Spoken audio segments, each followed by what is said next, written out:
Day 2 of LIC में मैंने reasoning का IBPS PO का मेंस का सेक्शनल दिया था, जिसमें मेरा स्कोर 17.5 आया है out of 60। Although my target is 25 to 30 marks लाना, बट ये मेरे पहला या दूसरा ही दिया होगा इस सेशन का, पहला या दूसरा ही मेरा फुल मार्क होगा, तो विच इज़ नॉट बैड। अगर ये 5 और गलत नहीं होते मेरे, ये जो मैंने गलती करी है सिली मिस्टेक, तो मेरा और बढ़ सकता था स्कोर। अब अगर हम मेरे अटेम्प्ट्स देखें, ये वाला क्वेश्चन, ये वाला मेरे ख्याल से 2 नंबर का ही था, ये 2 नंबर का गलत हो गया गलती से। ये भी सिली मिस्टेक थी। इसका तो मुझे कॉन्सेप्ट में इशू आ रहा है, ये मुझे कॉन्सेप्ट का इशू लग रहा है इधर और का, तो 6 नंबर और मिल सकते थे।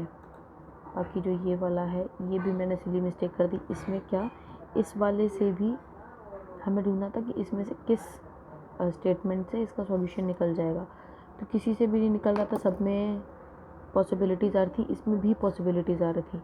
तो मैंने सोचा कि हम अगर 3-4 और पॉसिबिलिटी लेके करें तो हो जाएगा सॉल्व, तो मैंने यहाँ गलती कर दी, तो एक ये गलत हो गया, सिली मिस्टेक है मुझसे।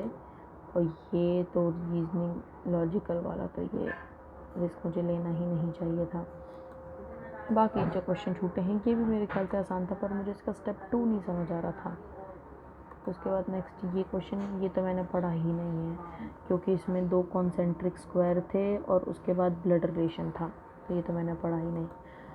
उसके बाद एक ये मैंने पढ़ा था वैकेंट सीट वाला, ये मैंने पढ़ा था, ये मैंने करने की कोशिश करी थी, पर उस टाइम हो नहीं पाया, तो ये छूट गया। तो अब बैठ के एक एक पज़ल का एनालिसिस करते हैं।